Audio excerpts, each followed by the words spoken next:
Hello and welcome to all the men and women of the West. I'm Joe, here with me is my co-host Stan. Hello and greetings. And we've got here our first real discussion of a location of Krynn. Now, what we're going to be doing with this from now on is I will be doing lore videos where I present all the facts on the city or on the location. And then I want to actually sit down and discuss it with Dan. Because this is a great chance to analyze the places the heroes of the Lance and other characters throughout Dragonlance history have visited. So, we're going to discuss Palanthas, easily one of the most important locations around. And now, Palanthas was the place where, Sturm died in the tower, in the High Clerist's tower, due to Kitiara and Sky. Now, Laurana, as the de facto leader of this small army of Solamnics, was invited into Palanthas to just basically parade and say, listen, we rescued you, you're welcome, thank you for also supplying us with resources, because we desperately needed your help with this. And so they helped each other. And where she sees the most beautiful city, it's a harbor city, with one of the largest libraries. It's magnificent. It's where Ostinus, the avatar of Gillian, lives. So Raistlin visits there. This thing has its roots deep into the history of Krynn. And the location, as it appears, is a major one. In terms of the world economy, this is almost the last economic place. And as far as religious centers go, it's the last one standing. It's the last bastion, really. It's the last great city.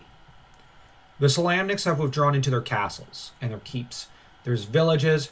They've become a more rural economy, a superior economy. And I'm joking here, but Palanthas, I'm not sure what it produces. I know it fishes. They have local farms, obviously. But I don't know about manufacturing because Thorvarkin still has a monopoly on that. Maybe it probably does some manufacturing. One has to basically take it for granted. That's a piece of world building that sadly is not clarified. And I wish it was. Because I like to know what each region and city does and produces for the world so I understand the world better. I don't understand how Palanthas survived for so long and with so large a population throughout the Age of Despair. But it is the be-all, end-all city. It is Rome. It is Rome. It is everything, really, in some ways, in terms of an urban setting. It's Baldur's Gate before Baldur's Gate. But the trouble with the city is it's run into problems because it's now a target for the dragon armies of Takhisis, at least in the War of the Lance. And as everyone knows, you have the Tower of Palanthas, which is cursed by Feastan Dantalus to accept only the master of the past and present into it, which happens to be Raistlin at the end of the trilogy. Whoops! Feastan Dantalus meant for it to be him, but he's only master of the past. Raistlin in the next trilogy will have to go back to the past to conquer the past and thus become master of past and present. How poetic. But Dan, what are your thoughts on Palanthas when you saw it?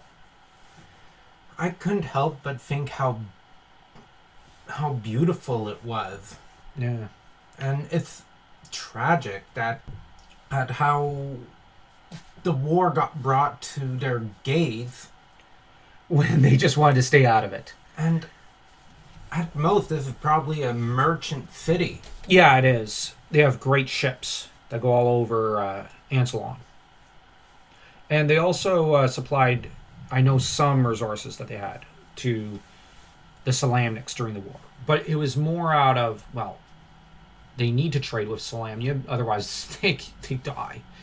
It's not that Solamnia is holding them hostage, it's just their economy would collapse. But, the thing is, the dragon armies are greedy. And this is also a city still kind of devoted in its own way to Paladin. So for Takhisis, it'd be great to conquer it. And so, their faith is restored and rewarded. But what do you think of their attitude of how they're vain about their city? They love their city. They think it's the most beautiful place on earth. On one hand, that's no easy boast. On the other hand, it's Pride cometh before a fall. exactly. I mean, But the elves, Tanith's, people, the Qualinesti, the Qualinesti, fought the same thing. as did the Sylvanesti, and look at them. Exactly. Look at what happened to them. Yeah. It's like the Knights of Salamnia. Well, Well- yeah, okay, yeah, there were proud members, and they did fall pretty bad, like Derek.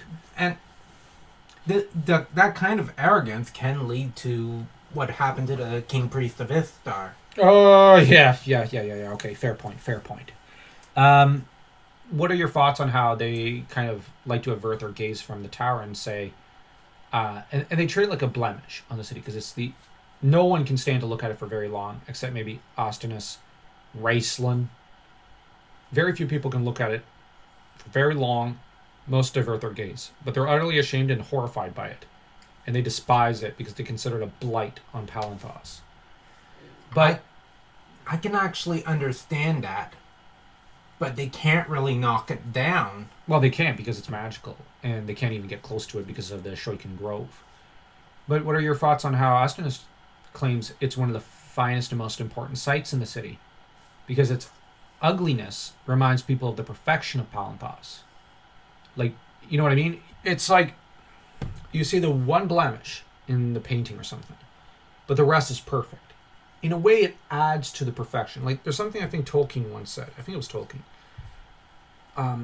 Even the smallest of imperfections to an art piece adds and contributes to the overall perfection, because it was meant to be there. And you shouldn't just hide from the imperfections and blemishes of a painting or a drawing or a written novel. You need to accept the imperfections of your work in order to come to terms with it and make peace with it and come to love it. And it will, in time, add to the overall perfection of the tale or the song or the poem or whatever, or the painting. And the idea here is this imperfection is adding to the overall perfection of the city. That is very wise, and nothing is perfect. No, nothing is. And yeah, I think that's about it. Like, the city obviously received Lorana very well. Was sad to see her go, but they understood, she has to go win a war. And of course, after the war, they become the capital of the new Church of Paladine.